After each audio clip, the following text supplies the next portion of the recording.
formalmente con la clase, ahí está, ahí inició, muy bien, es Lore, es Lore de la Diplo. Bueno, que el primer encuentro nos conectamos y fue medio un chino, así que no nos pudimos presentar apropiadamente. A varios los conozco de otros lados, a algunos les di soporte técnico para que se anoten en la Diplo. Yo soy Diana Levitt, soy actoria en administración, si todo va bien, en un par de semanas, magíster en gestión y análisis de datos financieros. Ya casi lo estoy logrando, que me den fecha para la defensa de tesis. Hace muchos años que soy docente.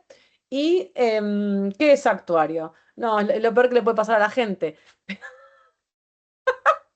Los actuarios del grupo me van a odiar. No, mentira. Bueno, mira, hoy justo descubrí que la carrera de actuario se creó en el 25, o sea que tiene como 300 años más o menos. Pero básicamente, un actuario es un graduado de la Facultad de Ciencias Económicas, un poco para ponerle contexto, porque si no, no se entiende dónde estudiamos. Y en general, la idea de la carrera de actuario es trabajar con cualquier tipo de evento que esté sujeto a probabilidad y lo más importante, porque eso lo podría hacer un licenciado en estadística, es asignarle valor económico a eso, ¿sí? La mayoría trabaja en seguros, jubilaciones y pensiones, algunos hemos trabajado en finanzas como yo y desde hace muchos años, aunque ahora esté de ultimísima moda, muchos nos dedicamos a la ciencia de datos, ¿sí? Yo en mi último trabajo en relación de dependencia, del cual seguramente voy a hablar bastante, trabajé como científica de datos en una autopista, trabajaba en autopistas del Sol. No, está muy bien la pregunta, qué sé yo. El problema es que a veces uno cuando está transitando la carrera no lo entiende y no lo puede, digamos, explicar, ¿no? A veces cuesta explicarlo porque uno no entiende. Una vez que uno lo entendió, ¿sí? Y entiende dónde está parado y hacia dónde quiere llegar, más allá que se anotó en la carrera y le dio para adelante, comprendió que hace un actuario, ¿sí? Así que bueno, no, está bien la pregunta. Así que bueno. em, Cuando yo trabajé muchos años ahí en la autopista, siempre trabajé con SQL y, y desde que empecé con la maestría yo trabajaba mucho con R, después aprendí Python y ahora trabajo bastante desarrollando modelos predictivos, ¿sí? Que son un poco lo que vamos a ver, como les contó Diego, la semana que viene, ¿sí? Lo que tiene de lindo es que la clase de hoy va a ser bastante más light y más soft, ¿sí? Lo que espero de esta clase es que haya bastante intercambio, ¿sí? O sea, tengo preparado un PowerPoint, pero la realidad es que me parece que está bueno para estos temas que nos convocan tener un diálogo más que un monólogo. Ahora voy a compartir pantalla. Ya te pasé, Diego, el PDF del PowerPoint. La idea para hoy, que es hablar de cómo se vinculan, ahora se dice capital humano, ¿no? Ya no se dice más recursos humanos, y la inteligencia artificial, y se me ocurrieron, gracias, y se me ocurrieron dos miradas, ¿sí? Una mirada que tiene que ver un poco con cómo se conecta, ¿sí? En este nuevo mundo 4.0, ¿no? Con todos estos conceptos de inteligencia artificial, Internet de las cosas, las automatizaciones, todo esto, eh, con las organizaciones, ¿sí? Donde estamos parados nosotros. Y después hay una parte que habla un poco de las habilidades, ¿sí? Que deberíamos tener. O en realidad hay muchas habilidades que nosotros desarrollamos, sobre todo las que tienen que ver con la analítica de datos, ¿sí? Más allá de las herramientas, estoy hablando de las habilidades, ¿sí? Después las herramientas las aprendemos, de hecho, ustedes ya aprendieron un montón acá en la diplomatura, ¿sí? eh, para pensar un poco dónde nosotros nos podemos ubicar, ¿sí? Y qué rol podríamos tomar. Y después, ahora después hice otro PDF muy cortito, que ahora lo voy a convertir, otro PowerPoint, ahora te lo convierto a PDF, donde me pareció muy interesante explorar cuáles son los distintos roles en la ciencia de datos, ¿no? Porque uno lee por ahí los avisos que hay en Internet y dice, bueno, busco un data engineer, un business intelligence analyst o un científico de datos y no entiendo qué hace cada uno, ¿sí? Entonces, no importa si ustedes van a ocupar o no ese rol, ¿sí? Pero de última, si van a tener que conformar un equipo de trabajo, ¿sí? Y participar con estas personas e interactuar o acompañar a algún cliente que ustedes quieran asesorar o participar de un proceso de implementación, ¿sí? Que tengan en claro qué hace cada uno, ¿sí? Me pareció que estaba bueno. Porque incluso a mí me pasa a veces que leo cosas que digo, para, ¿y este qué hace? Porque no entiendo. Algunos los conozco bien, porque me toca, digamos. Está bien, Daniel, me parece bárbaro que estudies. Es recontra válido. Y encima estudias cosas copadas, digo, ¿no? Porque podrías estudiar cosas un poco más, qué sé yo, taller de cocina, por ejemplo. A mí me divierte más esto que el taller de cocina, pero bueno, cada uno con sus gustos. Entonces me pareció que estaba bueno entender cuáles son los nombres que hay dando vueltas por ahí y dónde nosotros nos podríamos, si nos interesa, eh, introducir, o de última, como dije, si participamos de algún equipo interdisciplinario, empezar a comprender cuál es el rol que tienen los demás. Así que voy a empezar con el PowerPoint, ahí les comparto pantalla, vamos por ello. Yo soy Eh, consciente de qué tengo que hacer. Yo soy maestro mayor de obra, ingeniero, Muy pero bien. para esto que nunca hice, tengo que empezar cebándole el mate a alguien que sepa. Pero mirá hasta dónde llegaste. Ah, pará. Ahí se ve la ventana, ¿no? Muy bien, perfecto. Fantástico. Lo que no creo que pueda ver es el chat, porque hoy tengo una sola pantalla, porque no estoy en casa, no traje la tablet. Así que el que quiera participar va a tener que hablar, porque no tengo pantallita. ¿Me están escuchando, no? Sí, sí, Ah, sí, porque perfecto. sí, se me fue la ventanita. Pará, voy a Sí, hacer sí, algo. perfecto. Sí, pero no. Ahí está.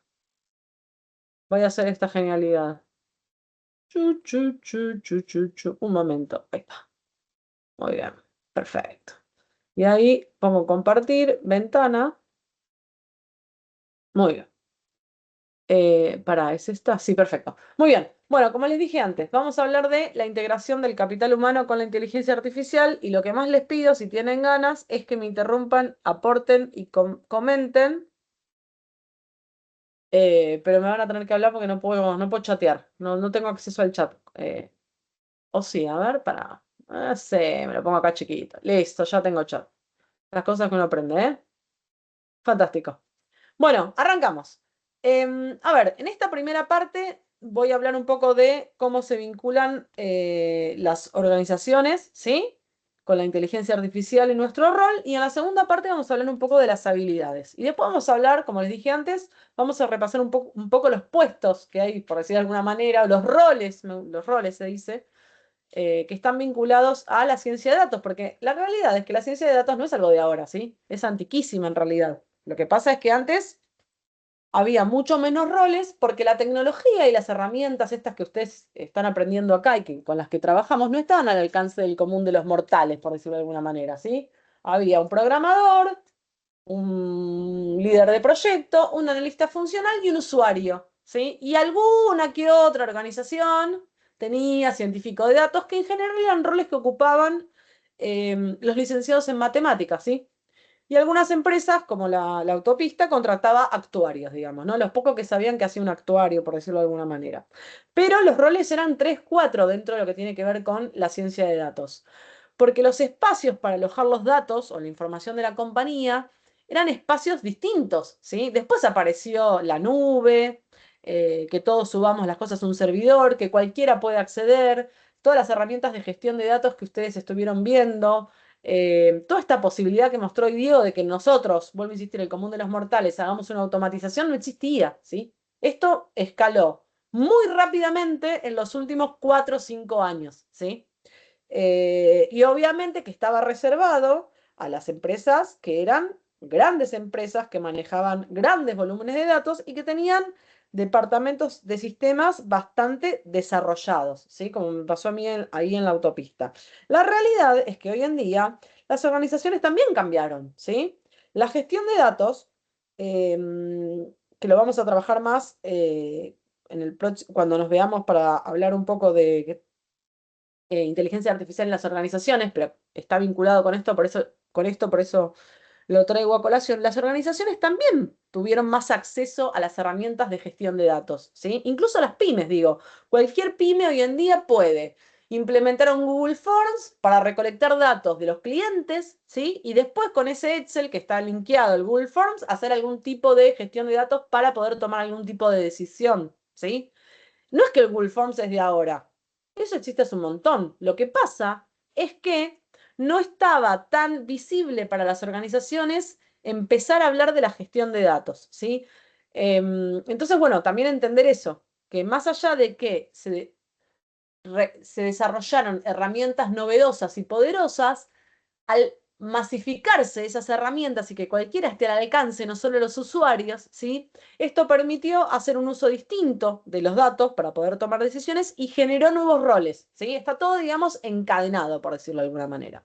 Entonces, ¿cuál es la idea? Nosotros ahora estamos atravesando lo que se conoce con el nombre de la era del data driven, ¿sí? Donde ya las decisiones no se toman en función de la intuición del dueño de la compañía o del directorio, sino que esta capacidad de gestionar y analizar datos permite que las decisiones se tomen en función de los datos, ¿sí? Entonces, todo esto, más allá de, imaginemos que sin inteligencia artificial se podía lograr, con inteligencia artificial, ¿sí? Esto se potencia, y se potencia, pero de una manera, escala a cualquier nivel, ¿ok? Entonces, la idea, básicamente, es utilizar las herramientas que están a disposición, algunas son gratuitas, otras son pagas, ¿sí? Las habilidades que tienen, básicamente, el capital humano, los recursos humanos, con el objetivo siempre de poder optimizar los resultados. Porque ¿qué es lo que quieren las compañías? Obviamente, minimicemos el costo, ¿sí? Y aumentemos la ganancia. Eso cae de maduro. ¿Qué es lo novedoso? Que esta complementariedad, esta posibilidad de amalgamar estas cuestiones, ¿sí? Cada vez se hace más fácil. ¿Por qué? Primero, bueno, porque las herramientas están más al alcance de todos. Hay más espacios para capacitarnos, ¿sí? En esto. Esta diplomatura tiene 1 año, ¿sí? Hasta hace 2 años no había muchos espacios para que nosotros podamos acceder a a este tipo de herramientas. No nos olvidemos que antes de la pandemia no había muchas capacitaciones virtuales, ¿sí? No es que no se pudiera, porque la internet, digamos, no es de ahora, tiene muchísimos años, ¿sí? Lo que ha cambiado es la forma en que nosotros, digamos, nos educamos y potenciamos nuestras habilidades, ¿sí? Entonces, eso fomenta de alguna manera poder integrar nuestras habilidades, que cada vez nos podemos capacitar porque tenemos más oferta, ¿sí? Y de alguna manera están cambiando también los paradigmas, ¿sí? Están cambiando nuestros roles, al menos para los que son profesionales, sobre todo en ciencias económicas, ¿sí? O ingenieros, si quieren, como maestro mayor de obras como Daniel, está cambiando un poco cuáles son nuestras áreas de incumbencia. ¿Por qué? Porque aparece la inteligencia artificial para resolver un montón de tareas repetitivas que nosotros hacíamos y que ya no las vamos a tener que hacer más, ¿sí? Estamos empezando a reemplazar, ¿sí? Todas esas cuestiones repetitivas y de alguna manera eso genera que tengamos más tiempo para hacer otras cosas y también para replantearnos, ¿sí? Que ese tiempo que hemos ganado los deberíamos dedicar no a tareas repetitivas, sino a tareas más que tienen que ver con el pensamiento crítico. Entonces también el desafío, ¿sí? Que se nos plantea de alguna manera es, y por eso entiendo yo que estamos todos reunidos aquí, es capacitarnos, ¿sí? Ya no me quedo con la tarea repetitiva, esa tarea repetitiva se la delego, ¿sí? A la inteligencia artificial, ya hablaremos en su momento de las empresas de frontera y de la gente, que está de ultimísima moda, ¿sí? Las automatizaciones y los agentes, y empezamos a tener más tiempo libre para dedicarnos a otras tareas. Entonces, para nosotros como capital humano, como recurso humano, aparece como un replanteo, ¿sí? De las posibilidades. Bien. A ver, la realidad es que, por un lado, la inteligencia artificial tiene como este papel de soporte en tareas que son repetitivas. Esto es igual que cuando fue la revolución industrial, ¿no? Apareció la máquina y empezó a suplantar ciertas tareas repetitivas. ¿Y qué tuvo que hacer el hombre? Bueno, se tuvo que capacitar para primero diseñar la máquina, luego operarla y luego supervisarla, ¿sí? Bueno, con la inteligencia artificial y los agentes es bastante parecido, ¿sí? Entonces, lo que nosotros tendríamos que buscar dentro de este mundo de la inteligencia artificial, ¿sí? Es empezar a descubrir a dónde nos podemos ubicar. Un poco tiene que ver con la idea de esta diplomatura, donde a lo largo de el programa por un lado, más las herramientas que nos trae Diego, ¿sí? Empezar a descubrir dentro de este mundo, ¿sí? Y para eso también tienen un proyecto final, dónde nos podemos enmarcar, qué es lo que nos interesa, qué es lo que nos gusta, y dónde podemos hacer algún tipo de contribución, ¿sí? Porque esto ya está instalado, no es que es algo que va a ocurrir, esto ya está ocurriendo. Entonces, tenemos que replantearnos algunas cosas, ¿sí? No todo es malo, ¿ok? A ver, hablamos ya de la mejora de la productividad, ¿sí? Esto de reducir el tiempo, que tiene que ver con las tareas, digamos, rutinarias. No todo es Em, malo como Amazon que anunció que la que- inteligencia artificial va a reducir en 500.000 empleos en los Estados Unidos. Bueno, el otro día fui a una charla ahí en el consejo que sí, que hablaba, que era de inteligencia artificial, y sí, hay algunos puestos que se han visto reemplazados, pero en todo caso lo que nosotros tendremos que hacer, entiendo yo, es recoger el guante de alguna manera y replantearnos, ¿sí? ¿Qué vamos a hacer? Porque deberíamos, digo, creo que tenemos la capacidad de generar un poco más de, o de brindar, mejor dicho, valor agregado, ¿no? Digo, entonces nada, Perdón, esto pero es como una revolución industrial, ¿sí? Entonces la revolución industrial que está pasando ahora tiene que ver con, bueno, mira, esto que vos hacías de poner el sellito, lo va a venir a hacer otro. Exacto. históricamente, perdón, Dayana, históricamente con Sí. la aparición de nuevas tecnologías se fueron creando nuevos puestos de trabajo y las personas de alguna forma tuvieron que o resquiliarse o aprender o se quedaban.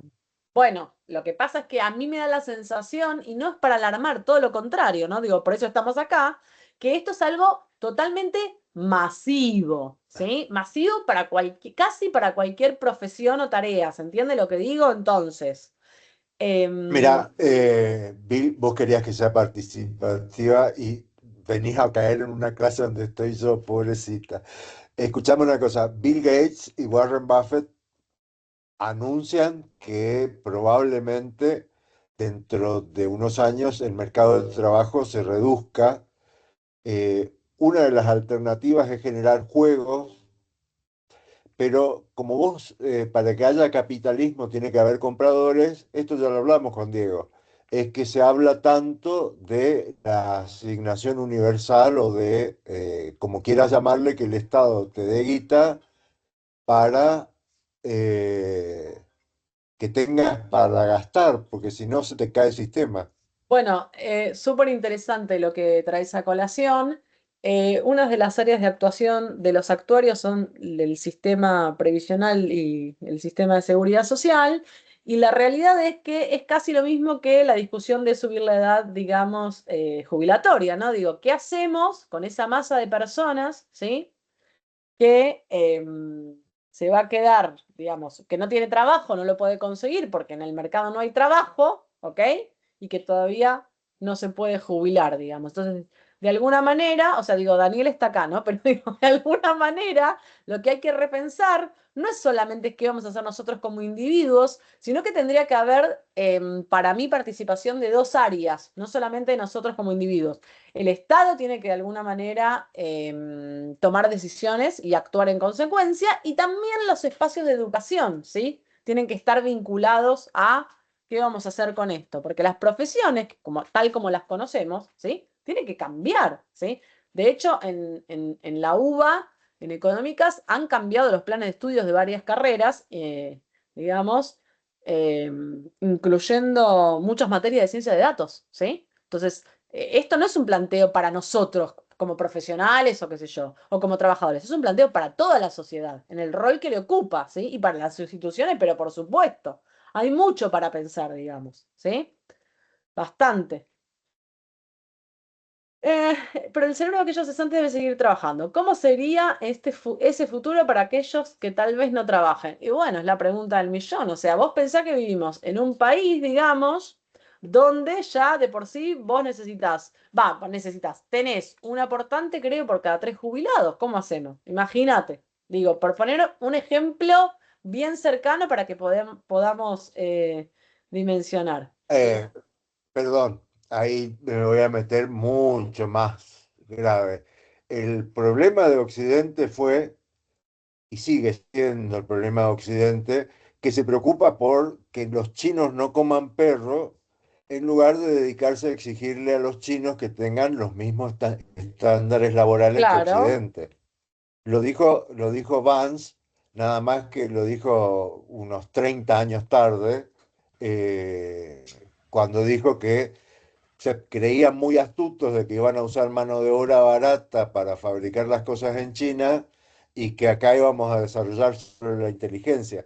Y ahora nos presentan como una necesidad la reforma laboral solamente para terminar pareciéndonos a los chinos, los tailandeses, los vietnamitas. eh, En definitiva, si Occidente no pidiera que los chinos no hiervan perros, o que lo pidiera, pero además pidiera que los chinos estuvieran bien y no se suiciden como se suicidan, no tendríamos reformas laborales. Exacto. Escúchame, Daniel, He vos sos dicho, chaqueño. Sí. Vos sos chaqueño, ¿no? oh yeah, Muy bien, como mi sí, padre. pero Mi papá es trabajé de en Saspeña. Neuquén, Muy bien. Sí. viví Ya años en hablaremos, Santa ya Cruz. charlaremos. Bueno, pará, acá están Perdón, hablando de la educación, que me parece muy interesante. Escribieron, la educación hoy en día debe ser constante y continua, la educación también está cambiando. Bueno, algunas cuestiones interesantes.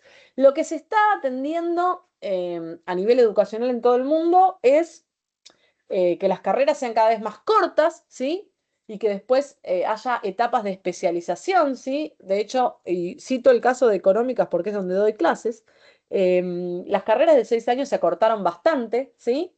Y algunas carreras que eran más generalistas se les asignaron, ¿cómo es que se dice? Orientaciones, así se dice, ¿sí? O sea, como para que en la etapa final de la carrera la gente, o los alumnos, mejor dicho, se especialicen todavía más, ¿sí? Em, el tema con la educación es muy complicado. De hecho, justo hoy tomé parcial, se me copió un alumno. Tremendo. El tema de la inteligencia artificial y la educación viene complicado. ¿Por qué viene complicado? ¿Por qué? Cada vez tenemos más herramientas, ¿sí? Exacto. Cada vez tenemos más herramientas, pero cada vez falta más pensamiento crítico. Entonces, las herramientas evolucionan, ¿sí? Pero el pensamiento crítico lamentablemente viene en detrimento. Entonces, ¿sí?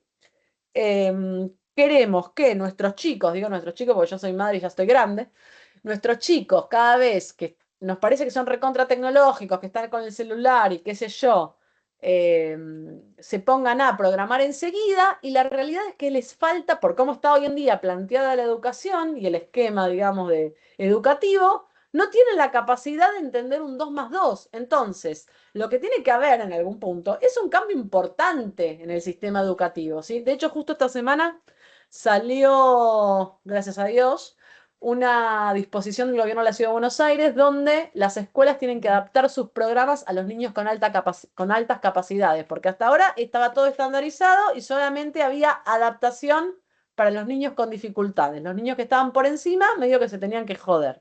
Entonces, El em, problema, el estamos problema es años que también luz, ¿sí? Sí, Daniel.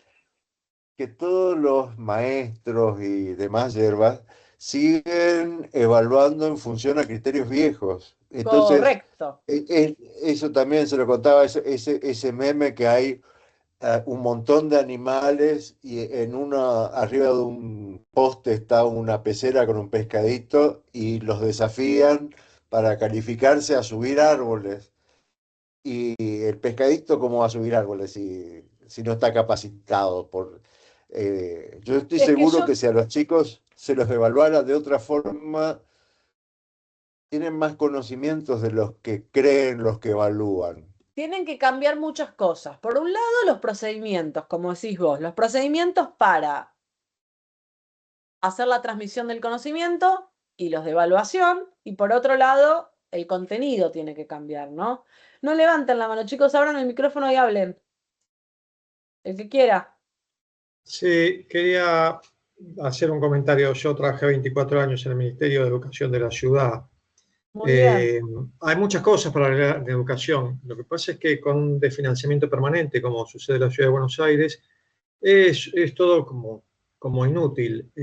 Básicamente, en principio, si todos quieren ser como Finlandia en las pruebas PISA, hay que hacer lo que hace Finlandia, que pone mucha plata en educación, porque la educación buena Correcto.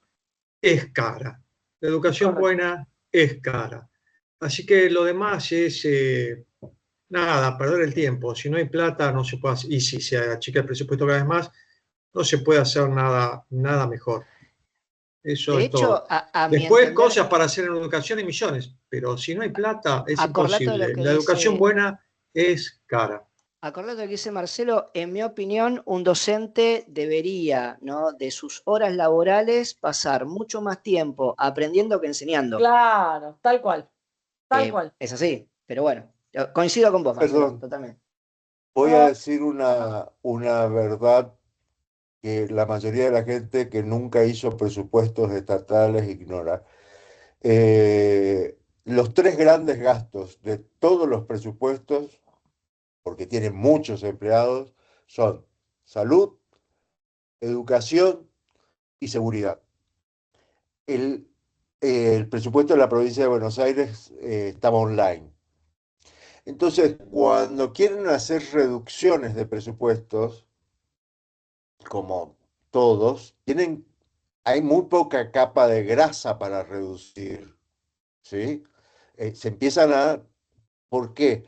Porque lo central, que es educación, seguridad y salud, y en el caso del gobierno nacional, las pensiones, o sea, lo que es el sistema de seguridad social, ujú, eh, entonces, como no pueden reducir eso, la cantidad de gente que tienen, lo que hacen es reducir los salarios.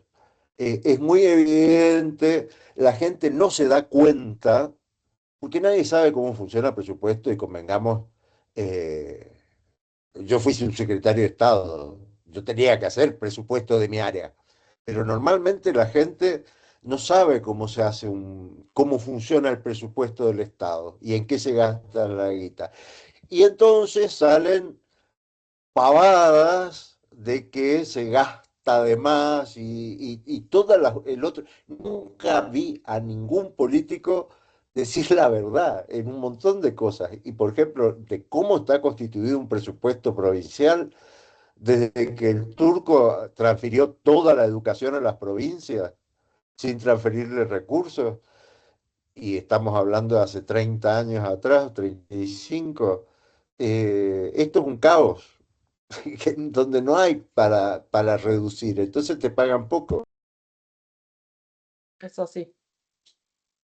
Bueno, Diana, ¿me sí, permito tomar la palabra? sí, por favor.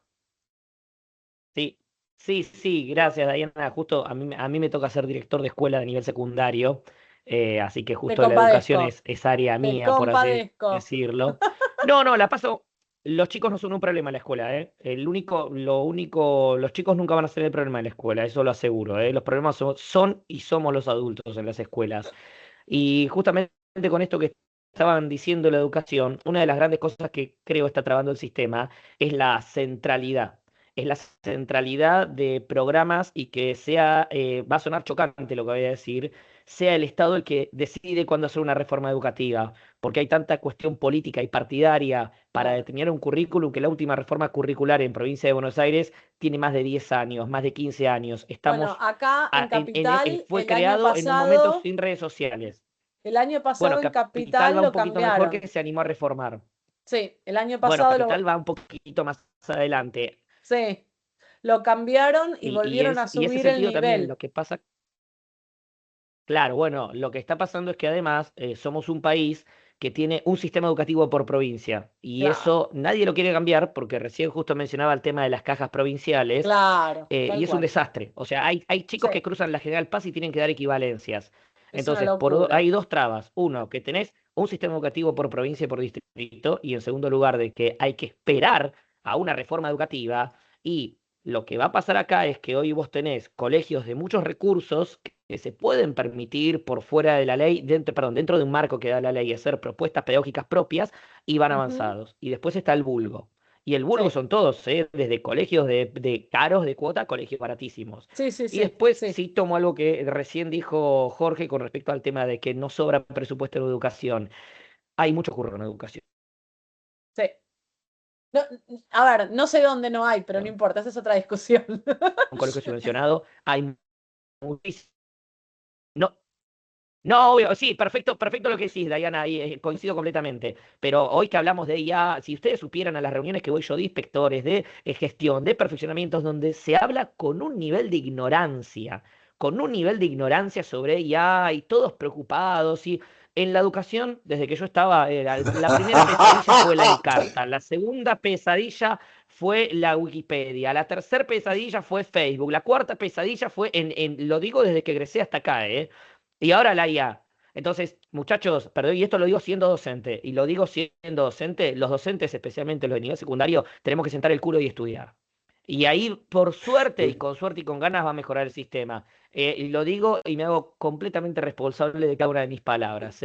Perdón por el espacio, No, perdón no, por el está espacio y por las perfecto, palabras. está No, está perfecto. bien, Pablo. Está muy Escucha una bien. cosa.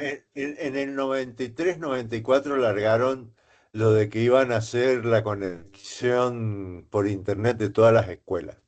Yo estudiaba, hubo percances económicos por todos conocidos y terminé dando clases en la escuela normal, donde todas las profesoras habían sido profesoras mías y yo terminé enseñándoles a manejar internet.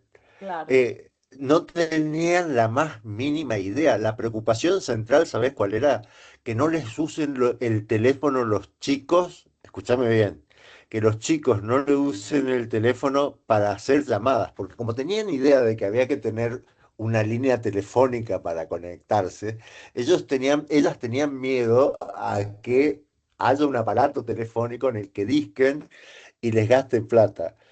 Eh, Sí, es Una cierto que... cuestión que Ah, yo, no, ya sé que era a lo que iba. Mira, el tema es que nosotros, lo que vos decís de las provincias, la constitución de la provincia del Chaco prevé un sistema que es igual al inglés, donde en cada colegio tendría que haber un consejo escolar que fije las pautas de lo que tiene que estudiar.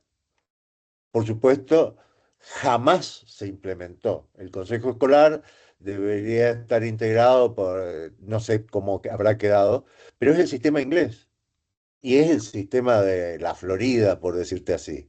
Con lo cual, cada escuela es una unidad donde participa la comunidad educativa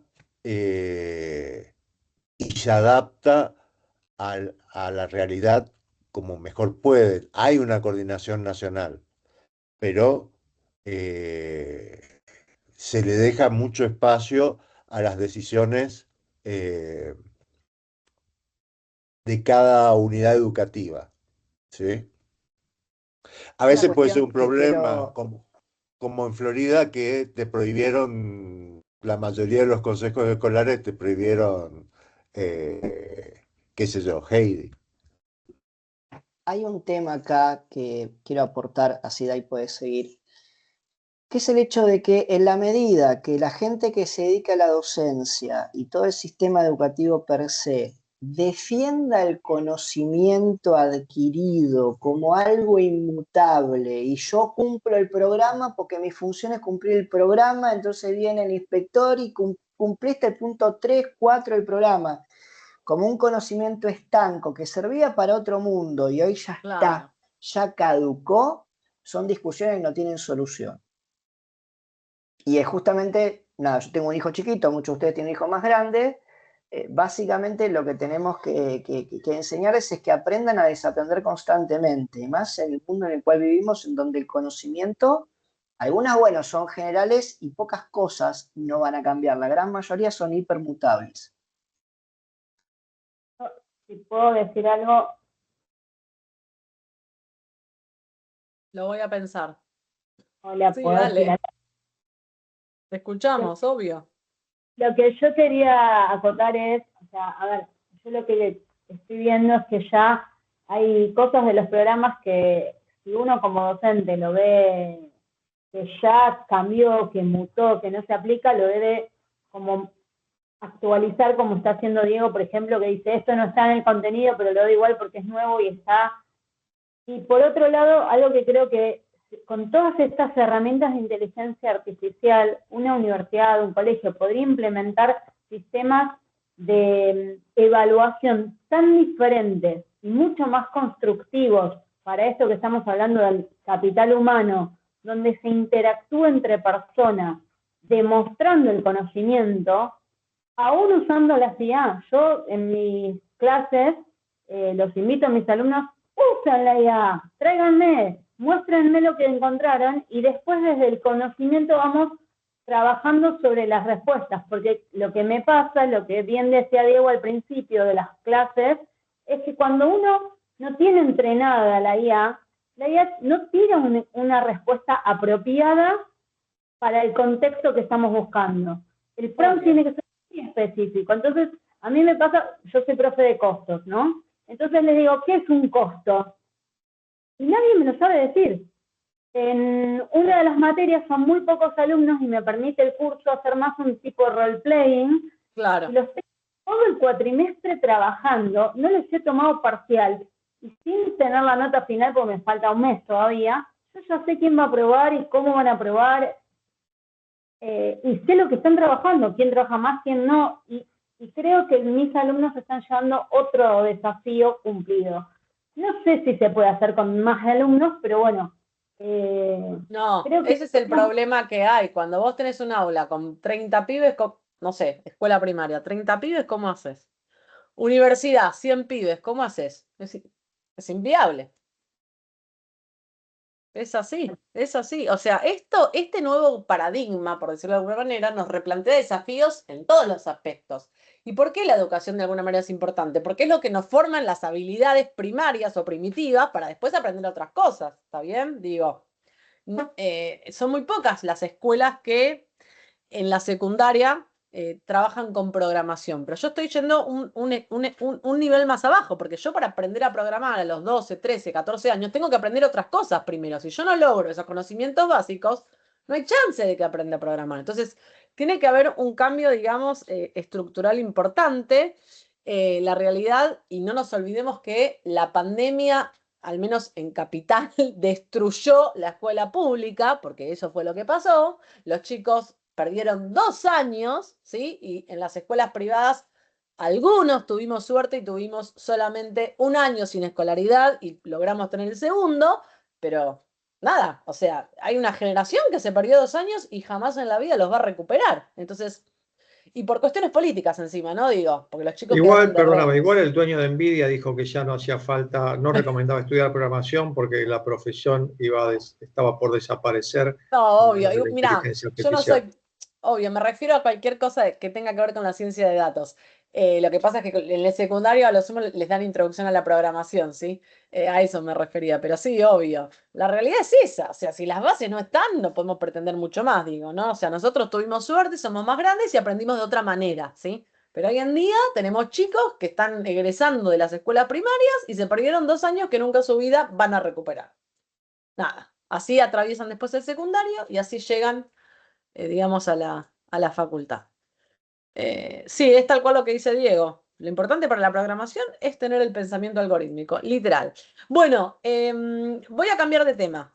Lo saco de la educación, igual me encanta la educación, estoy muy en tema, me apasiona, pero vamos a hablar de otra cosa. Esto lo vamos a retomar un montón cuando nos toque hablar de las organizaciones, pero ¿qué onda la resistencia al cambio? ¿Sí? ¿Qué pasa cuando tenemos que implementar en una organización, ¿sí? Un nuevo, si quieren, ERP, un nuevo sistema, un agente de inteligencia artificial, ¿sí?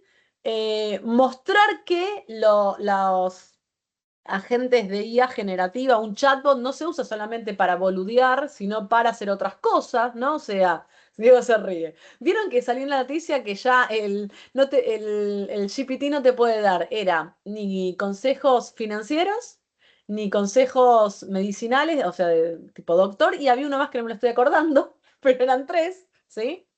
Pero se terminó la joda, vamos a decir. Entonces, ¿qué pasa cuando estamos en una organización donde nosotros queremos, de alguna manera, o implementar el cambio o queremos acompañar la implementación de estos cambios, ¿sí? Y están por ahí los dinosaurios, o quizás los que tienen miedo, ¿no? Porque hay mucho miedo, ¿sí? De que aparezca la tecnología y nos arrase, por decirlo de alguna manera. Y la realidad es que con la inteligencia artificial, en algún punto, es como cuando queremos implementar cualquier proyecto tecnológico. Tiene que haber alguien dentro de la organización que se ponga, ¿sí? El proyecto al hombro y lo lleve. Y no siempre esa persona tiene que ser el líder de proyecto, ¿sí? Puede ser un gerente, puede ser el usuario del nuevo software o de la nueva herramienta, pero tiene que haber alguien que se ponga la camiseta del proyecto para que el proyecto, digamos, se pueda desarrollar y pueda llegar. Entonces, este concepto de resistencia al cambio, que es viejísimo, no es de ahora, volvió a aparecer, ¿sí? Con esto de implementemos inteligencia artificial, no importa cuál sea la herramienta de inteligencia artificial, en las organizaciones, ¿sí? Y no, Ahí vuelvo a va. insistir, ahí te dejo. Yo creo que incluso los dinosaurios de la organización hasta podemos acompañar más esto que los jóvenes, aunque parezca que no, como el son eternos. El tema es que nada, esto ya está hace un montón, digo, vuelvo a insistir. Esto llegó para quedarse y de acá en más. Alguien quería decir algo y yo le interrumpí, pido disculpas. No, está bien. Yo iba a decir que justamente hay cierta resistencia, uno por la inversión que tienen que hacer y segundo por la inversión de tiempo también. Es como que algo que yo creo que si uno no ve resultado inmediato o no tiene resultados tangibles de lo que va a invertir, sea tiempo, sea dinero, sea en más personal para la capacitación, o sea lo que fuera, si no ve resultados a priori tangibles, suele suceder que a veces se demora en implementarlo, o hasta que no tiene un caso de alguna organización similar que implementó, en este caso, esta nueva tecnología y vio resultado, vio que sirve, Ujú. no comienza, digamos, con la iniciativa de, bueno, vamos a arrancar, por ejemplo, con inteligencia artificial. Creo que también va a estar el desafío desde cada uno de su lugar individual, proponerlo y demostrar que sí se puede optimizar ciertos procesos, de que sí ayuda eh, sí, a disminuir tiempo, costos. Creo que va a ser un desafío de ambas partes, de tanto las personas como individual en cada una de sus áreas de su puesto. También proponer esto y proponer las mejoras que le pueden llegar a proporcionar a la organización. Mira, lamentablemente o para bien, en todas las empresas que tuve que trabajar, desde la más pequeñita, no te rías, 10 empleados o monstruosa como la autopista, siempre me enganchaban para implementar las cosas nuevas. Era tremendo. Vení, Diana, vamos a implementar esto. Así. Más allá de que en la autopista me tocó hacer eso, pero me acuerdo que incluso en la sociedad de bolsa, vamos a cambiar el software para gestión de títulos, vení, vos ponete acá y bla, bla, bla, bla, bla. O sea, siempre me tocó acompañar procesos de implementación de tecnología en las organizaciones. La realidad es que depende de la organización, las cosas son bastante distintas. ¿Por qué? Porque, por ejemplo, en la autopista, si los accionistas decían, mira, hay que hacer esto y es por acá, te la tenés que fumar, digamos, veas o no veas el resultado, ¿no? Digo, a veces hay factores, digamos, que son casi están alejados de toda lógica y uno tiene que acompañar, digamos, el proceso, ¿no? Aunque quizás ese no era el mejor proceso. Y hay que fumársela Disculpa, y hay que Diana. acompañar y pasarla, un momento, y pasarla lo mejor posible. Pero la realidad es que cuando vos implementás alguna herramienta tecnológica que es novedosa, ¿sí? Obviamente que lo que debería pasar, ¿sí? Para que el proyecto, esto igual lo vamos a hablar en el encuentro de organizaciones, pero está bueno comentarlo. Lo que debería pasar para que uno acepte participar del cambio, ¿sí? Obviamente es para comprar el producto, y cuando hablo del producto hablo del proyecto, ¿sí? No de la herramienta, es que uno debería poder ver, como vos bien dijiste, en forma tangible una cuantificación de los resultados que espera, porque nadie se va a meter a hacer esto por más que sea gratis la herramienta, por decirlo de alguna manera, el tiempo es el recurso más caro. ¿Estamos de acuerdo? Entonces, yo para poder comprar un proyecto de tecnología, que es lo que yo hacía en la autopista, lo primero que pedía era, mira, no sé, mostrame el flujo de fondos y vemos. Digo, ¿está bien? O sea, yo ya sabía que tenía que implementar eso. La pregunta era, lo implemento con, en ese momento era Monedero, porque esto fue hace 10 años, Mercado Libre, y recién arrancaban los chicos de, ay, ¿cómo se llama? La billetera, bueno, no sé, unos que ahora están de ultimísima moda, y en ese momento recién arrancaban, una billetera virtual, me acuerdo, y yo tenía que sentarme con los tres a negociar y decir, bueno, mostrarme el flujo de caja, mostrarme, yo ya sé que la solución tecnológica era más o menos parecida, para cobrar ahí en la autopista, el sticker, mostrarme el flujo de caja, y me fijo, ¿sí? O sea, a lo que voy es, a veces es por imposición, digamos, no, Walla no. Ay, no me sale el nombre de estos pibes. Ya me voy a acordar de los pibes estos. Los que fueron los dueños de Demon. Visa. Bueno, ya me va a salir. Entonces, a veces es por imposición de afuera, como el directorio, que me pasaba en la autopista, qué sé yo, a veces es por el, no sé, gerente general de la SRL, de la PYME donde yo trabajaba, que decía, no, mira, esto es muy caro, hagamos lo otro. Incluso si la herramienta es gratuita, vos necesitas, digamos, que se justifique y que el remedio nunca sea peor que la enfermedad, ¿no? Entonces, vos solamente no tenés que considerar, obviamente, el costo de la herramienta, sino el tiempo que te va a llevar capacitar a la gente. Porque eso es el activo en algún punto más valioso que tiene la compañía, el tiempo, ¿sí? Entonces, lo que nunca tendría que pasar es implementar un proceso que me cueste, considerando todo esto que estamos hablando, ¿sí? Más del beneficio que me va a reportar, ¿sí? Entonces, en cualquier proyecto, incluso uno de tecnología, ¿sí? Yo debería ver un flujo de fondos y poder determinar si efectivamente me va a servir contratar el proyecto o no. Y en el peor de los mundos, si lo tengo que contratar, porque me dijeron lo tenemos que contratar, ¿sí? Tengo que elegir con quién lo voy a contratar. Entonces, en cualquier proyecto, obviamente, viene la solución y obviamente después hay que revisar el contrato, que es así kilométrico, y hay que mirar el flujo de caja. Bueno, sigamos así, terminamos porque quiero llegar a ver los roles que me Una parecen cuestión, sí. ahí, Dos ahí, Dale. ahí cosas. Dani, dame un segundo, Dani, ahí habla Dani y les cuento un poco cómo vamos a seguir la cuestión. El tema de DAI lo vamos a ir hasta 8:15 y luego de 8:15, ahí estuvimos hablando, entregando el mensajito con DAI. Luego de 8:15 les muestro N8N, así podemos terminar un ratito antes de las 9, ¿sí? Dani. Sí, Diana, el tiempo es lo único que no se puede recuperar. Es Te iba a correcto. preguntar, ¿en qué autopista trabajaste? En la más grande, en Autopista del Sol. Es la responsable de datos de Vos toda la sabés autopista. que yo no sé si seguirán siendo, pero yo en los años 2000 trabajé en una consultora de ingeniería que se llama Grimaud, Sí, que había hecho proyectos para Autopistas del Sol y Autopista del Sol le pagó con acciones porque tenía la plata. con Y en las su momento obligaciones negociables. no con acciones. En su Ah, momento Grimaud, no sé si sigue siendo accionista de Autopistas del Sol o no, pero no tenían. Y después conozco a lo los fueron diluyendo. no conozco a los minoritarios yo. Conozco a, bueno, a Vertis, que son los dueños, y a los. Hay un par de accionistas ahí medios mayoritarios. Bueno, aprovecho y continúo, así le metemos pata. Igual venimos bien con el tiempo. Bueno, esto que hablamos recién, que tiene que ver con, con la capacitación y el desarrollo, yo en particular, quizás Diego tiene otra visión y si quiere comentar está bueno, veo que todavía no hay muchos espacios que valgan la pena, por decir de alguna manera, ¿sí? En lo que tiene que ver con la capacitación de inteligencia artificial. Em, Siento que todavía estamos medios verdes, ¿sí? En ese aspecto. Así que bueno, avanzamos un montón, digo, de hace 2 años para acá hemos avanzado un montón en los espacios donde nos podemos capacitar, pero todavía falta. Es como que. Y falta porque no hay docentes capacitados también, ¿eh? Tiene que ver con eso, ¿sí? O sea, falta. Bueno, sí, obvio. Así. Pero fuera de broma lo digo, porque yo que soy profesional de ciencias económicas siempre me preguntan, ¿y dónde me puedo preparar? Y les cuento de la diplomatura y de la maestría y bla, bla, bla. Pero es complicado, digamos, esa es la realidad, ¿sí?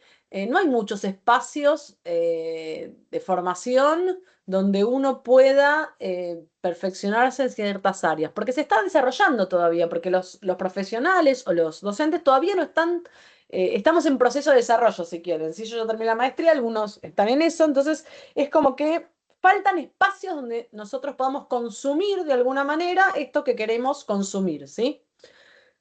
Tiene que ver con eso. Y está bueno también decirlo y comprenderlo, ¿no? Porque no es que la gente no quiere enseñar. Hay gente que todavía no está capacitada para hacerlo, ¿no? Hay una masa de personas que sepan de qué se trata. O sea, y también hay gente que sabe cosas muy específicas, ¿sí? Pero si uno quiere tener una visión un poco más del bosque, se tiene que capacitar de otra manera. Porque también esto que está pasando, que tiene que ver con la inteligencia artificial, nos desafía a capacitarnos también para capacitar, ¿sí? O sea, hay varios roles y varias cuestiones que se ponen en juego, ¿sí? No solamente nosotros como usuarios, como dije antes, también como compañeros, si quieren, o como acompañantes de un proceso, ¿sí? Dentro de una organización que esté atravesando una digitalización o algún proceso de implementación de inteligencia artificial, ¿sí? Bueno, y ahora vamos a ir llegando ya a las skills, pero básicamente esto que dije antes que tiene que ver con que tiene que haber alguien dentro de la organización, ¿sí? Que se ponga la camiseta y lleve el proyecto adelante, que puede ser el líder del proyecto, el gerente de área, ¿sí? El usuario responsable final del producto, de la herramienta. Alguien se tiene que poner la camiseta y llevar a cabo esa gestión del cambio y convencer a los demás de que lo que está haciendo es lo que tiene que pasar, digamos, ¿no? Digo, eso es como lo más importante y trascendental. Bueno, un poco de ética y responsabilidad, aunque después vamos a tener, creo que todavía no tuvieron la clase de ética de datos, que es fundamental. Acá básicamente voy a hablar de algunas cosas que me parecen relevantes, que son las que siempre digo en mis cursos, y el que ya me escuchó va a decir otra vez con esto, pero es fundamental. La realidad es la siguiente. Nosotros como usuarios de la inteligencia artificial, imagínense, estoy hablando de nosotros delante del amigo chat, ¿sí? Claude, GPT, el que les guste, no importa. Deberíamos hacer un uso responsable de los datos que tenemos. Básicamente los datos sensibles, ¿sí? O sea, yo no debería subir mi extracto bancario así como está al chat y preguntarle cosas, ¿sí? Eso es una aberración. Y encima el balance de un cliente, menos. El recibo de sueldo de un cliente, menos, ¿sí? Yo debería anonimizar los datos, sacar esa parte que sobra y subirle al chat y después le pregunto lo que quiera, al chat, a Notebook LM, a donde quieran. ¿Por qué? Primero porque estoy violando la ley de protección de datos personales y después, en algunos casos particulares, más allá de la moral de lo que yo quiera hacer, hay códigos de ética, que por ejemplo yo soy actuaria matriculada, los estoy violando, ¿sí? Entonces, si bien esto lo van a retomar en profundidad con Diego, me parece que son cuestiones no menores y que tiene que ver no solamente con la moralidad que tenga cada uno, sino que no está bueno hacerlo. Entonces, de mínima lo menciono, después con Diego lo van a retomar, ¿sí? Voy a contarle algo que me parece importante. ¿Cómo funciona esto a nivel organizacional? ¿Sí? Porque me pasó. En la autopista, cuando la gente viene y se compra el sticker, te firma un papelito y te dice, te dejo mis datos para que vos los manipules. Entonces, ¿cuál es el compromiso que uno como organización tiene con esa persona que firmó el papelito y dijo, acepto los términos y condiciones? Vieron que uno hace clic enseguida y ni lee, ¿sí? Entonces, básicamente lo que uno debería comprometerse con esa persona es que los datos sensibles los va a manipular, no los va a compartir, ¿sí? Y si los compartiera, como pasa en la autopista, para que haya interoperabilidad y ustedes puedan pasar por todas las autopistas, se comparten encriptados. Entonces, no es que no se comparten de alguna manera, de forma tal que se resguarde y se, digamos, cuide esa ley de protección de datos personales que es vieja, no es de ahora, pero está. Respecto a lo que tiene que ver con la ética y responsabilidad de datos, nosotros todavía no legislamos mucho, Europa sí, veremos cómo sigue, digamos. ¿Ok? Pero por lo menos les dejo ahí un shot de, un dejo de ética y responsabilidad, después somos todos grandes, cada uno sabrá lo que quiere hacer. Eso cada uno verá. Bueno, y me apura si llegamos, porque me parece importante que lleguemos. Perdón, ¿te hago una pregunta? Sí, obvio. Respecto al tema de la legislación, ¿a quién corresponde, o sea, a los profesionales, la responsabilidad, los profesionales acercarle las inquietudes, no sé, a los legisladores, senadores, diputados, o al revés, que salga de ellos la iniciativa? Qué buena, me encantó la pregunta.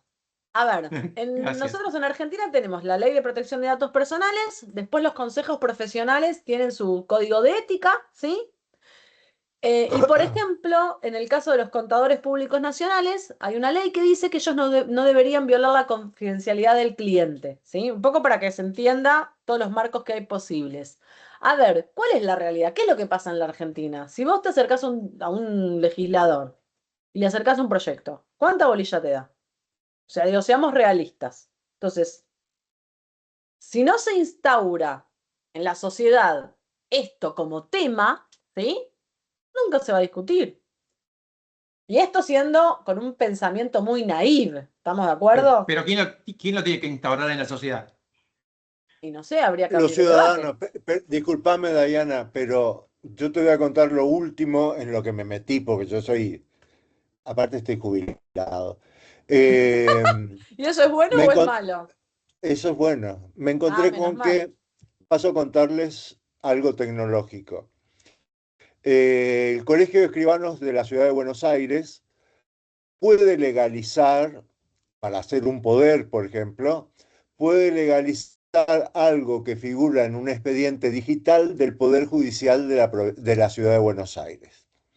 En la provincia del Chaco, los escribanos pueden legalizar algo que figura en el sistema del manejo digital de los expedientes de la provincia del Chaco. Ahora, lo que no pueden hacer los escribanos de acá es legalizar lo que leen digitalmente en los expedientes de Chaco y viceversa.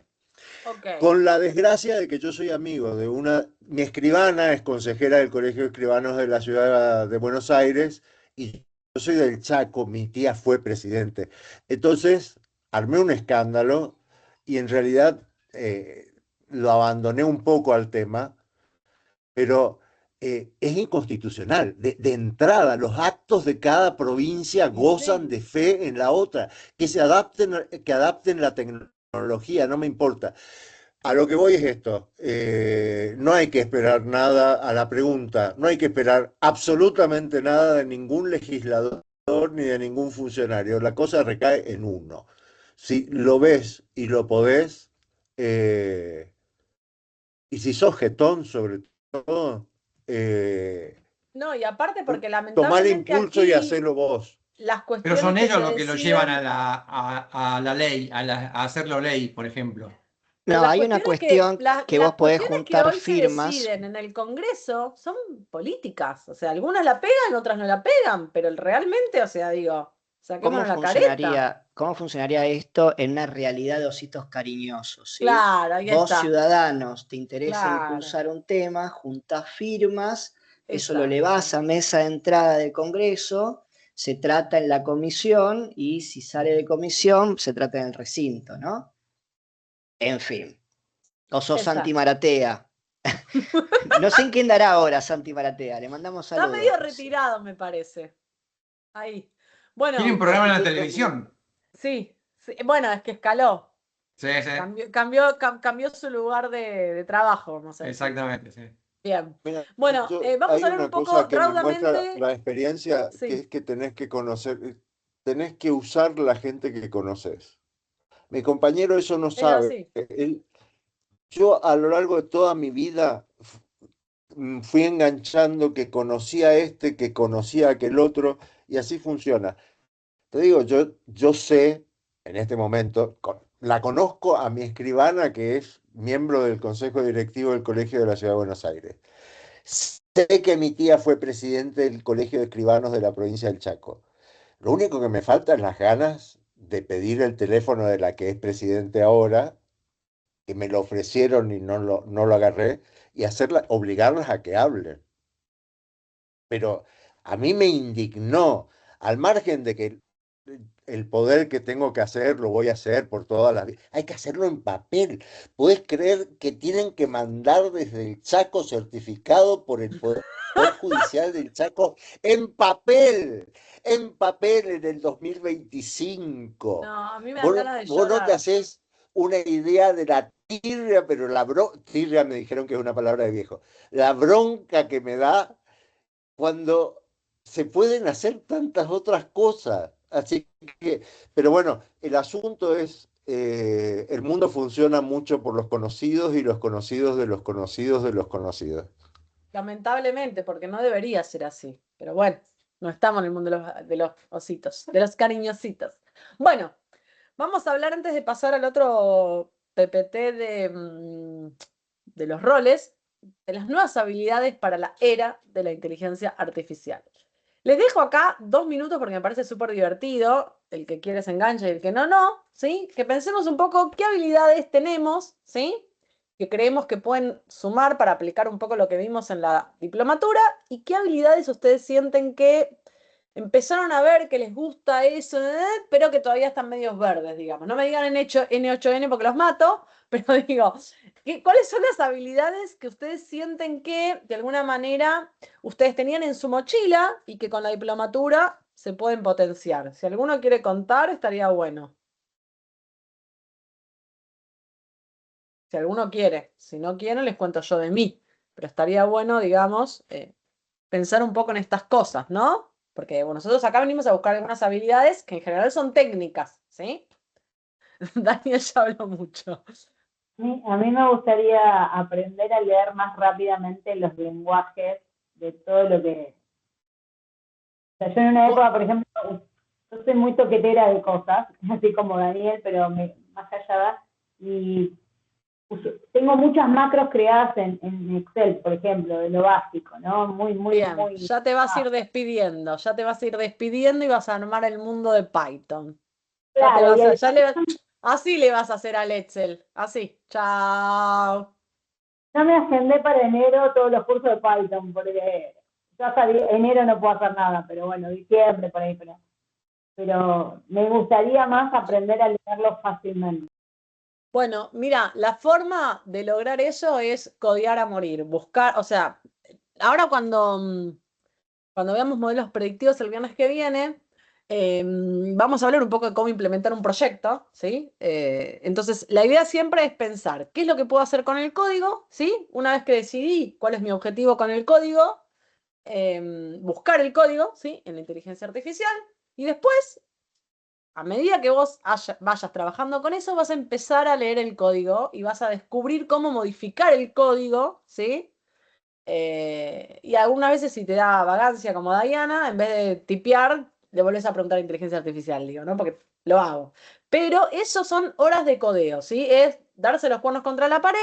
Lo que pasa es que como esto es una herramienta, igual que el Excel, uno tiene que ir con un objetivo, ¿no? Yo tengo que decidir qué quiero hacer. ¿Quiero hacer un grafiquito? ¿Quiero calcular un CAPI? Quiero, no sé, diseñar un modelito. ¿Qué miércoles quiero hacer con eso que tengo enfrente? Entonces, bueno, un poco la idea es esa, ¿sí? O sea, entender cuál es el objetivo, sentarnos, buscar el código, ya sea con la inteligencia artificial que tienen incorporada o algún chat externo, depende cómo se sientan más cómodos, y empezar a mirar el código. Y vas a ver que la 15ª vez que leas import pandas ASPD ya te lo vas a acordar de memoria, ¿sí? Digo, hay cosas que uno es como que van apareciendo ahí que son flashes de tanto que uno lo mira, ¿sí? Pero ese es el camino, ¿está bien?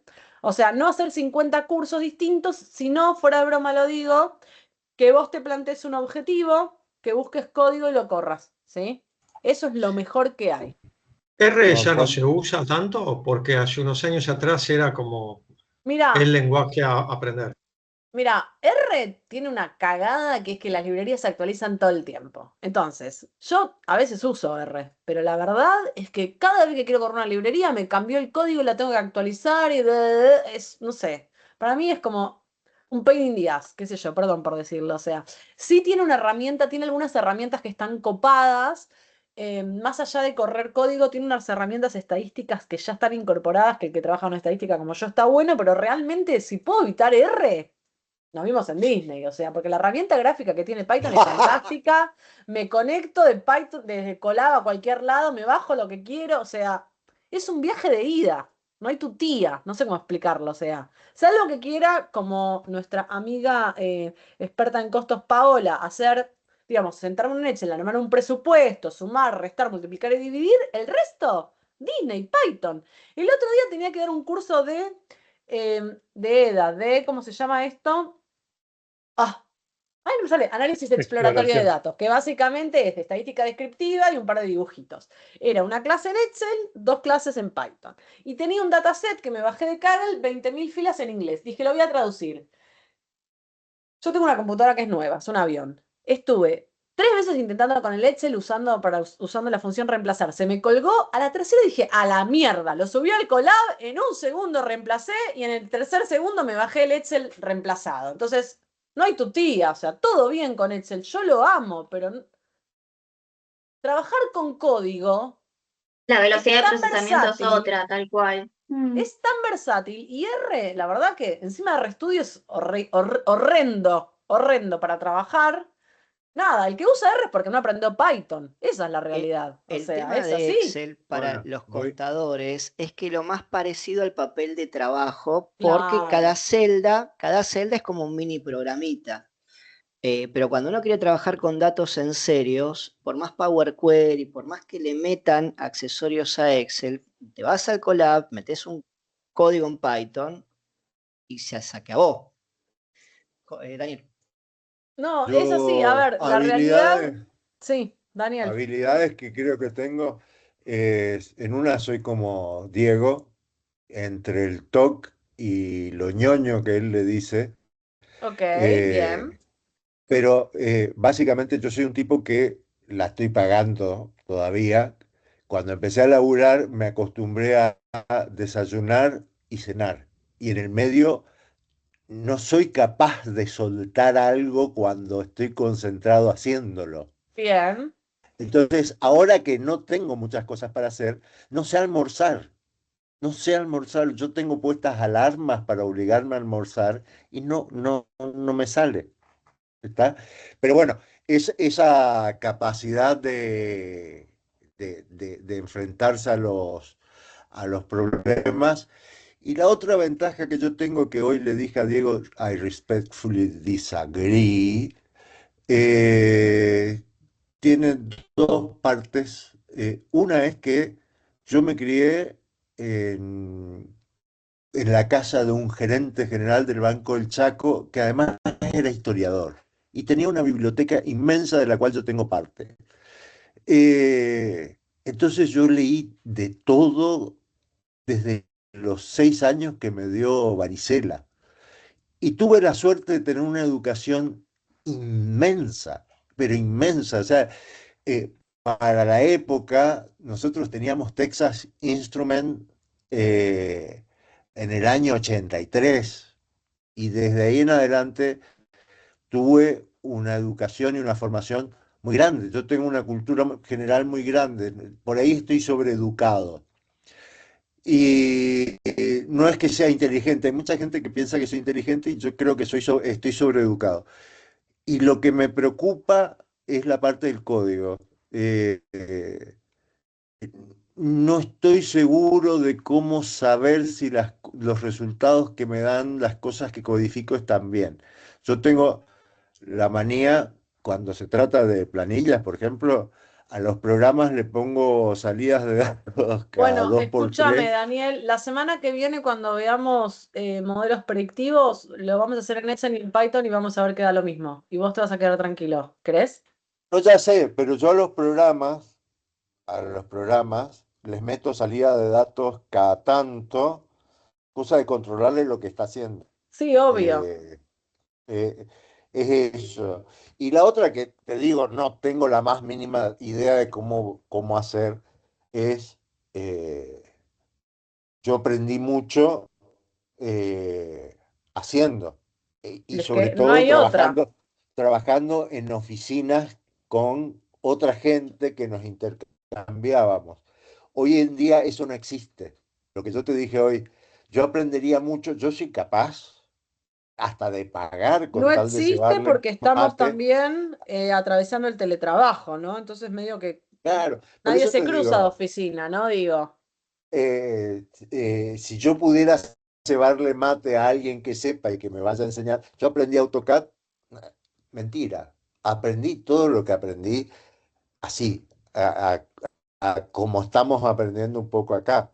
Tirate a la pileta y nada. está muy bien. Estamos. Alguien quería hablar. Abra micrófono y hable. O Yo puso era, Ah, eh, hola, yo. en realidad, Osvaldo, ¿cómo está? Buenas Madre de noches. Hola. dos hijos varones, Diana, se nota, ¿no? Sí. No, lo que quería decir por ahí es que más que habilidad, lo que tengo un poquito de recelo por ahí es el tema al vibe coding. O sea, Sí. soy analista, programador, desarrollador y, o Muy sea, bien, sos un crack, te respeto, mira lo que te digo. me, Te mm, admiro. tengo el tema de, o sea, cómo tengo miedo medio de quedar preso Ajá. en el hecho de delegar esa tarea, ¿me entendés? En una inteligencia artificial y después ver cómo, o sea, luchar o ponerme con el código generado, si es que se puede tocar, no se puede tocar. No, a ver, está muy buena la pregunta. Mira, la realidad es la siguiente. Yo antes hacía las cosas, o usaba un software estadístico, por ejemplo, o tenía que usar la mano, la calculadora y el Excel para hacer cosas, ¿sí? La Sí, realidad es que cuando yo usaba el software estadístico, yo no sabía lo que hacía el software estadístico, ¿estamos de acuerdo? Digo, yo sí. ponía los datos, me daba un resultado y en función del resultado, ¿sí? Yo más o menos tomaba una decisión.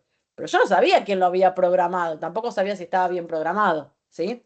Con el código es un poco parecido, pero en algún punto hay procesos, no en todos los casos, que nos permiten ver si lo que está haciendo es una caja o negro o no. La realidad es que vos, para poder entender si lo que está pasando tiene sentido o no, deberías aprender a armar el código. ¿Se entiende a lo que voy? Pero esto es prueba y error, ¿sí?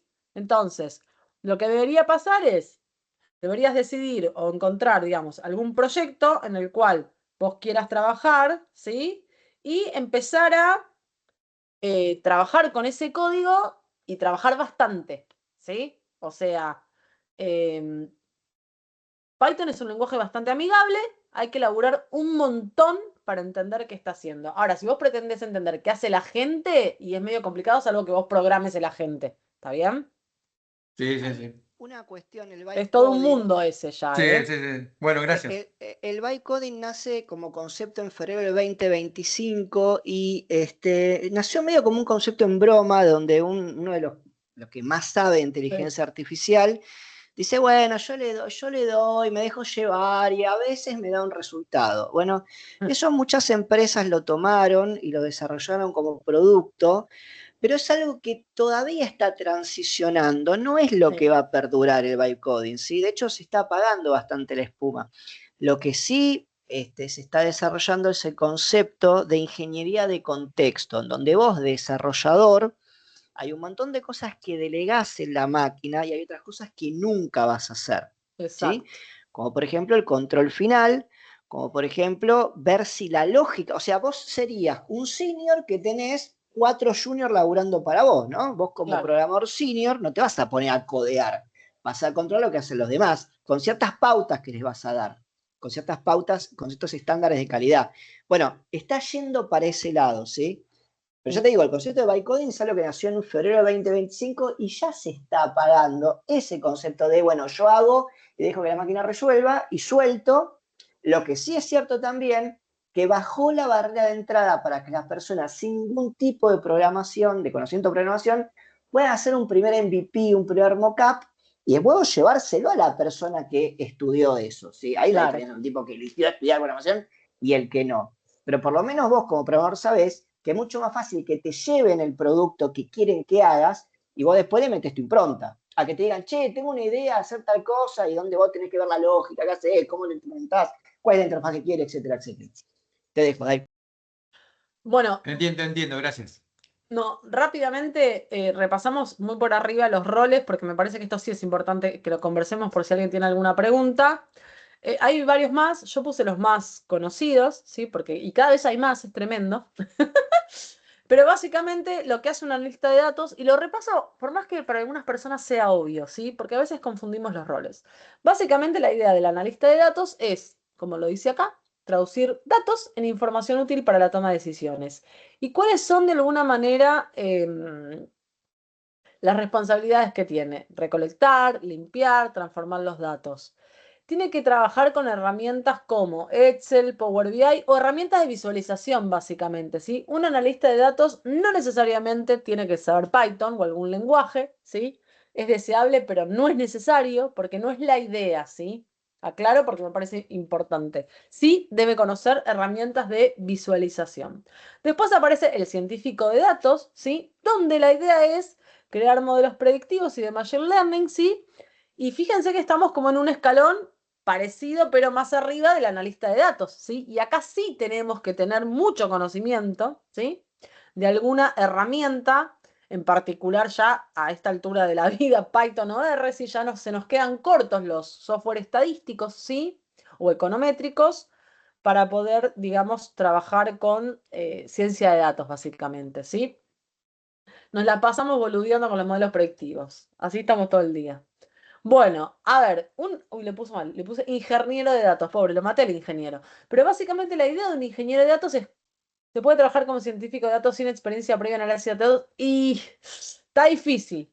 Lo que puede pasar, que es lo que les pasó a mis compañeros en la maestría, es que escalaron de la nada misma, por decirlo de alguna manera, o un nivel de análisis de datos muy básico, ¿sí? Porque seguro que vos hiciste análisis de datos en Excel, me la juego, ¿sí? Entonces algún nivel de análisis de datos tenés y vos podés pasar a científico de datos, pero tenés que tener, o sea, tenés que tener un espacio para poder desarrollar tus skills, ya sea en algún espacio, digamos, de trabajo, de laburo, o algún espacio como les pasó a mis compañeros en la maestría, que pasaron, como te dije yo, de un análisis de datos muy básico a científicos de datos, ¿sí?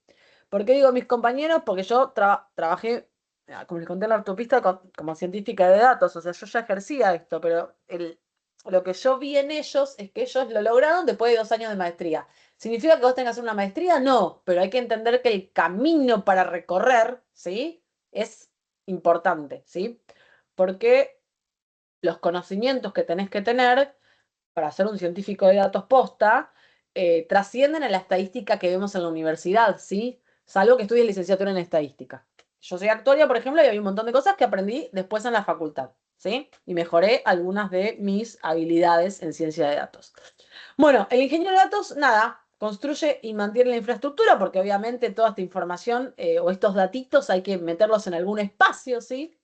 Eh, Justo cuando yo empecé a trabajar en la autopista hace 200 años, habían contratado una consultora que no había dado el nombre para desarrollar el Data Warehouse, ¿sí? O sea, el espacio donde íbamos a guardar todo el cubito lab, o sea, todos los datitos que teníamos ahí de la autopista para poder empezar a tomar decisiones. Me queda 0 segundos. Ahí voy. Ya termino, rápidamente.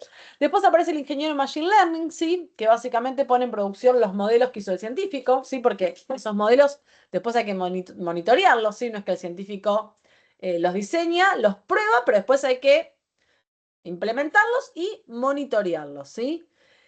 Bueno, esto lo encontré en internet ayer y me llamó la atención. Además del analista de datos, aparece uno que es como un poco más específico, ¿sí? El analista de BI, donde de alguna manera tiene un rol de analista de datos, pero más orientado al negocio, ¿sí? Es como que ya está un poco más metido en lo que tiene que ver con la inteligencia de negocios. No solamente analiza datos en general, sino que está metido más en trabajar directamente con las gerencias, digamos, para generar todavía información mucho más específica para la toma de decisiones. Y ya termino. Después está el arquitecto de datos, que es el que diseña la estructura, ¿sí? Y que trabaja mucho con el ingeniero de datos. Y esto que es fundamental, que sobre todo tiene lugar y está regulado en las compañías financieras, ¿sí? Que trabajan con datos sensibles, ¿sí? Esto de la gobernanza de datos, ¿no? O sea, tomar el dato como un activo en sí mismo, ¿sí? Donde hay una persona, que es el especialista en gobernanza de datos, que se ocupa de mirar los procesos que tienen que ver, ¿sí? Con qué pasa con ese dato, ¿no? Gestiona toda la trazabilidad del dato en la compañía, ¿sí? Y con esto, después está, creo que ya termino. Acá está el resumen y terminé. Ahí está. Y fin de mi presentación del día de hoy de IA y capital humano. Bueno, cortamos acá entonces, Diego. Yo igual obviamente que me Juaco, quedo.